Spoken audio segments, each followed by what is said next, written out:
اگر آج ہمارے گھر میں برکت نہیں ہے تو اس کی ایک وجہ بیوی پہ ظلم بھی ہے.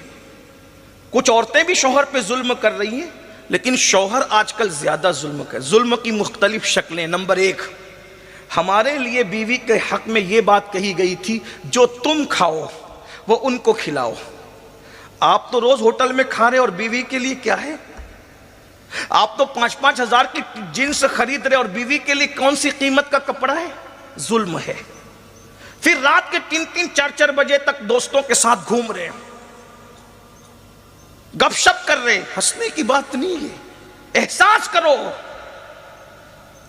یہاں تک فرمایا گیا اگر بیوی کی حق تلفی رات بھر نفل پڑھنے کی وجہ سے ہوتی ہے، حضور نے فرمایا نفل مت پڑھو، بیوی کا حق ادا کرو. بلکہ ایک مقام پر فرمایا جو اپنی بیوی کے ساتھ رات گزارتا ہے اللہ اسے شب قدر کا ثواب عطا کرتا ہے. عبادت گاروں کی، عبادت کرنے والوں کی شب قدر تو سال میں 1 مرتبہ آتی ہے، لیکن مصطفیٰ جان رحمت کیسے کریم ہے جو بیوی کو محبت دینے کے لیے رات اس کے ساتھ گزارے، اس کی ہر رات کو شب قدر کی ثواب کا درجہ عطا کر دیا. وہ تو نہایت سستا سودا بیچ رہے ہیں جنت کا، ہم مفلس کیا مول چکائیں اپنا ہاتھ ہی کا. یہ بات کس نے کہی؟ حضور نے. آج سے پہلے معلوم تھی؟ علم نہیں ہے. اسی لیے اگر کسی شوہر کو پتہ چل جائے کہ بیوی کے ساتھ رات گزارنا شب قدر کا ثواب ملتا ہے، کوئی بیوقوف ہے جو دوستوں کے ساتھ 3 بجے تک بیٹھے گا؟ کوئی بیوقوف ہے جو انٹرنیٹ چلائے گا؟ یہاں مسکرانے والوں کی مسکراہٹوں کو سلام ہے. یہ بات میں اپنی طرف سے نہیں کہہ رہا ہوں، یہ بات میں اپنی طرف سے نہیں کہہ رہا ہوں. یہ بات ہمارے بزرگوں میں حضرت علامہ عثمان ابن حسن نے لکھی ہے. کیا بات ہے حضور کی، کیا بات ہے. فرمایا جو شب قدر کا ثواب پانا چاہے وہ رات اپنی بیوی، ایک خاتون تھی، ایک صحابیہ، وہ بیاہ دی. گھر نہ بگاڑو، بچیوں کو شے مت دینا. گھر نہ بگاڑو، بچیوں کو شے مت دینا. اور عورتوں کو چاہیے کہ وہ سسرال سے کے صبر کا ثواب عطا کیا جاتا ہے. کہاں آسیہ ہے، کہاں مریم ہے، اور کہاں تم جسے 5 کلمے بھی یاد نہیں. لیکن یہ ثواب کیوں مل رہا ہے؟ صرف شوہر کی اذیت پر، شوہر کے ساتھ حسن سلوک پر، شوہر کی باتوں پہ صبر کرنے کی وجہ سے. اس لیے بہنوں صبر کرنا سیکھو. ہمارا مذہب صبر کا مذہب ہے، بلکہ صبر سے وہ مقام ملتا ہے جو بہت ساری عبادتوں سے نہیں ملتا. اللہ وہ صبر سے مقام عطا کرتا ہے. تو بہرحال انہوں نے کیا دیکھیے، شکایت بھی شکر کے لہجے میں کرنے کا انداز سیکھے. عرض کی یا رسول اللہ میرے ماں باپ آپ پہ قربان، میرا شوہر بہت نیک ہے، پوری رات مصلے پہ گزار دیتا ہے. ہمارے آپ جیسا کوئی زائر بین ہوتا تو کہتا واہ کیا بات ہے، لیکن حضور نے ناراض ہو کے فرمایا بلا اس کو. جب وہ شخص آئے تو کہا کیا تم مجھ سے زیادہ اللہ سے ڈرتے ہو؟ آقا فرمائے کیا تم مجھ سے زیادہ اللہ سے ڈرتے ہو؟ میں روزہ بھی رکھتا ہوں، افطار بھی کرتا ہوں، میں سوتا بھی ہوں اور میں عبادت بھی کرتا ہوں، یہ میری سنت ہے. فرمایا اپنی بیوی کے ساتھ رات گزارو، پوری رات مصلے پہ نہ گزارو. یہ حضور علیہ السلام نے.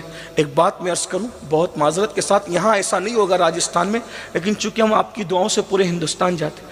آج شادی شدہ عورتیں ناجائز تعلقات کرتی ہوئی دیکھی جا رہی ہے. اس کی سب سے بڑی وجہ یہ ہے کہ شوہر بیوی کو نہ ٹائم دے پا رہا ہے نہ پیار دے پا رہا ہے. یہ بڑی وجہ ہے. پہلے لوگ غربت کی وجہ سے ایسا کرتے تھے اور اب لوگ خواہشات کی وجہ سے ایسا کرتے ہیں. سیریلوں کا دور ہے، فلموں کا دور ہے. اب حضور علیہ السلام کے بارے میں ہم نے جب سیرت پڑھی، بہت پڑھا لکھا تو نہیں ہوں لیکن جتنا سیرت پڑھی میں نے دیکھا حضور علیہ السلام نے زندگی کا کوئی سفر بیویوں کے بغیر نہیں کیا. حتیٰ کہ جنگ کا سفر بھی کیا تو اپنی بیویوں کو ساتھ میں لے کے گیا. حضور کا کوئی سفر بیویوں کے بغیر نہیں ہے. امام احمد ابن حنبل رضی اللہ تعالیٰ کی بیوی رات میں انتقال کرتی ہے. دوسری رات آنے سے پہلے آپ دوسری بیوی سے نکاح کرتے اور فرماتے ہیں ایک رات بھی میں بیوی کے بغیر اس لیے نہیں رہ سکتا کہ کہیں شیطان اپنا کام نہ کر جائے. اور یہاں تو بیویوں کے بغیر پوری رات گزار رہے ہیں، بلکہ کہیں اور بھی گزار رہے ہیں. تو بات سمیٹتے ہوئے میں نے پہلے ہی کہا تھا سردی کا موسم میں خیال کروں گا، میں سمیٹ رہا ہوں بات کو. اگر بیوی ستائے، منہ چلائے، پہلی بات تو یاد رکھنا، مجھے کسی کی بیوی ایسی نظر نہیں آتی جو منہ نہ چلائے۔ اگر کوئی کہے کہ میری بیوی نہیں چلاتی تو میں اس کی بات پہ یقین نہیں کر سکتا۔ اس کی وجہ بتاؤں، جناب خلیل اللہ کی بیوی بھی ان کے ساتھ منہ چلا رہی ہے۔ حدیث ہے، مصنف ابن عبدالرزاق میں حدیث موجود ہے کہ حضرت سارہ نے جب حضرت ابراہیم خلیل اللہ کے ساتھ بحث کی اور ان کے ساتھ کچھ باتیں کی تو حضرت خلیل اللہ نے عرض کی، مولا میرے اللہ، یہ سارہ میرے ساتھ اس طرح زبان چلا رہی ہے مولا۔ تو اللہ نے فرمایا، ابراہیم تمہیں نہیں پتا کہ ہم نے عورت کو ٹیڑھی پسلی سے پیدا کیا ہے، جب تک اس کے دین میں خرابی نہ آئے اس سے چشم پوشی کرتے رہو اور اس کو نظر انداز کرتے رہو۔ ہمارے مذہب میں یہ ہے، اللہ نے بیوی کو انسان کی بائیں پسلی سے پیدا کی، ہر چیز کے لیے دائیں کو پسند کیا اور بیوی کی پیدائش کے لیے بائیں کو پسند کیا۔ حکمت یہ ہے کہ بائیں طرف دل ہوتا ہے، دل، اور پھر اللہ نے سر کی ہڈی سے نہیں، پیر کی ہڈی سے نہیں، مضبوط ہڈیوں سے نہیں، انسان کی ہڈیوں میں سب سے کمزور ہڈی کوئی ہے تو وہ پسلی کی ہڈی ہے۔ اللہ نے عورت کو سب سے کمزور ہڈی سے پیدا کیا۔ یہ پسلیاں بہت کمزور ہے، اگر ٹوٹ جائے تو جلدی جڑ بھی نہیں سکتی، اتنی کمزور ہے، مگر اتنی کمزور ہونے کے بعد بھی اللہ اکبر، جو پورے دل پورے جسم کا بادشاہ ہے جسے دل کہتے ہیں، دل کی حفاظت اگر کوئی کرتا ہے تو نہ ہاتھ کی ہڈیاں کرتی ہے نہ پیر کی ہڈیاں کرتی ہے، دل کی حفاظت اگر کوئی کرتا ہے تو یہی کمزور پسلیوں کی ہڈیاں کرتی ہے، خود تو ٹوٹ جاتی ہے مگر دل کو توڑنے نہیں۔ اسی طرح بیوی ہے، بیوی سارے دکھ جھیلتی ہے مگر شوہر پر آنچ نہیں آنے دیتی۔ قرآن نے کتنے خوبصورت لب و لہجے میں بیوی اور شوہر کا رشتہ بیان کیا، ہن لباس لکم وانتم لباس لہن، شوہر بیوی کا لباس ہے اور بیوی شوہر کا لباس۔ لباس کسے کہتے ہیں؟ موسم کے ظلم سے اگر کوئی بچا رہا ہے تو لباس ہے، موسم کی تمازت سے کوئی بچا رہا ہے تو لباس ہے، کانٹوں سے اللہ اکبر اگر کوئی بچا رہا ہے تو لباس ہے، عیبوں کو کوئی چھپا رہا ہے تو لباس ہے، محفلوں میں مزین کر کے جو بتا رہا ہے لباس ہے، عزت کی منزل کو جو پہنچا رہا ہے لباس ہے۔ ارے لباس ہی تو ہے، اگر پھٹا پرانا پہن کے جاؤ تو بڑی شادیوں سے بھگا دیے جاؤ اور اگر قیمتی پہن کے جاؤ تو عزت کے ساتھ بٹھائے جاؤ۔ لباس جتنا اچھا ہوگا عزت اتنی بڑھے گی، اور آج کے ظاہری دور میں تو اور زیادہ ہے، لوگ پھٹیچر ہوتے ہیں لیکن اچھا لباس پہن کے آتے ہیں تو ان کو ڈانٹنے بھی ڈر لگتا ہے کہ پتہ نہیں کون ہو، اسی لیے چور لوگ بھی اکثر قیمتی لباس میں آج پاکٹ مارنے کے لیے گھومتے تاکہ شک نہ ہو۔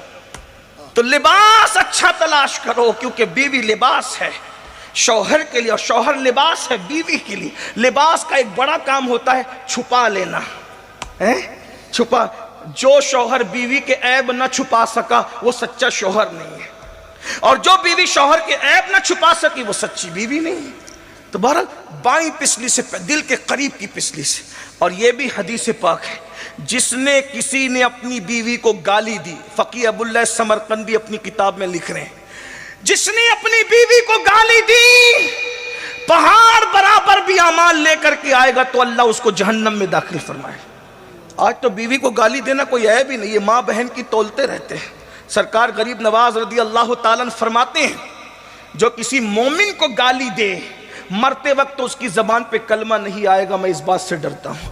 عام مومن کو گالی دو تو مرتے وقت کلمہ نہیں آئے، شریک حیات کو کوئی گالی دے، وجہ علم نہیں۔ اللہ کے رسول نے جان کے دشمنوں کے لیے دعائے ضرر نہیں فرمائی۔ دعائے ضرر کا مطلب سمجھتے ہیں؟ ہلاکت کی دعا۔ میں بد دعا نہیں کہہ رہا ہوں، میں بد دعا نہیں، ہمارا مسلک سراپا ادب ہے، ہم نبی کے لیے بد دعا کے الفاظ نہیں کہتے، اور یہ فکر ہمیں امام اہل سنت نے عطا فرمائی۔ ہم فکر رضا کے وارث ہیں، فکر رضا ہماری محافظ ہے، اس لیے ہم بہت تول کر بولنا چاہتے ہیں اور دعا کرتے ہیں کہ اللہ ہماری زبانوں کی حفاظت فرمائے۔ ہاں، اور یاد رکھیے، ہم جب بھی منبر پر آتے ہیں تو کوئی ضروری نہیں ہے کہ ہر کہنے والے کی بات کی ہم تصدیق کریں۔ ہماری تصدیق ہر منبر پر اسی بات کی ہے جو شریعت مطہرہ کی حدوں میں ہے، اور جو شریعت کی حد میں بات نہیں کہی گئی ہم اس سے بیزار کہیں کسی منبر پر۔ اگر شریعت کی حد سے بات باہر ہوئی ہم اس کے معید نہیں ہیں، نہ ہم اس کے ذمہ دار ہیں، یہ بات یاد رکھنا۔ دعائیں ضرر نہیں فرمائی جسے لوگ بد دعا کہتے، ہم نبی کے لیے کسی چیز کو بد نہیں کہتے، بات سمجھ میں آتی؟ اس لیے کہ ان کی کوئی چیز بد ہے ہی نہیں، وہاں بد کی گنجائش ہی نہیں ہے، وہاں تو سب حسن ہی حسن ہے، جتنا حسن تھا انہیں عطا کیا اور جو حسن نہیں تھا انہیں نہیں عطا کیا۔ یہ حضور کی شان ہے صلی اللہ علیہ وسلم۔ تیرے تو وصف اے بے تناہی سے ہے بری، حیراں ہوں میرے شاہ میں کیا کیا کہوں تجھے، میری قوم کے جوانوں بیویوں پہ ظلم کرنے والوں، انہیں مارنے والوں، انہیں پیٹنے والوں، دھیان سے سن لو، تندان شہید کرنے والوں کے لیے ہلاکت کی دعا نہیں کی، اللہ کے رسول صلی اللہ علیہ وآلہ وسلم کا خون گرایا گیا، ہلاکت اور تباہی کی دعا نہیں کی، حضور کو زخمی کر دیا گیا، حتیٰ کہ حضور کے مقدس چچا کا کلیجہ چبانے والوں نے کچا کلیجہ چبایا، حضور نے ان کے لیے بھی ہلاکت کی دعا نہیں کی، حضور علیہ السلام نے سگے چچا کے قاتل کے لیے بھی ہلاکت کی دعا نہیں کی، لیکن ایک خاتون آ کر کے عرض کرتی آقا میرا شوہر مجھے مارتا ہے، تو میں اس سے میرا نام لے کے کہنا کہ اب وہ نہ مارا کرے، شوہر سے کہا، حضور نے کہا نہیں مارنا، پھر مارا، پھر آگے کہتے حضور اس نے پھر مارا، اپنی چادر دی، یہ میری چادر ثبوت کے طور پہ لے جا کہنا، حضور نے منع کیا مت مارنا، تو اس نے چادر دیکھ کے بھی پھر مارا، اس کا نام حارث تھا، ہاتھ اٹھایا اور دعا کی اللہ حارث کو ہلاک کر دے، حارث کو برباد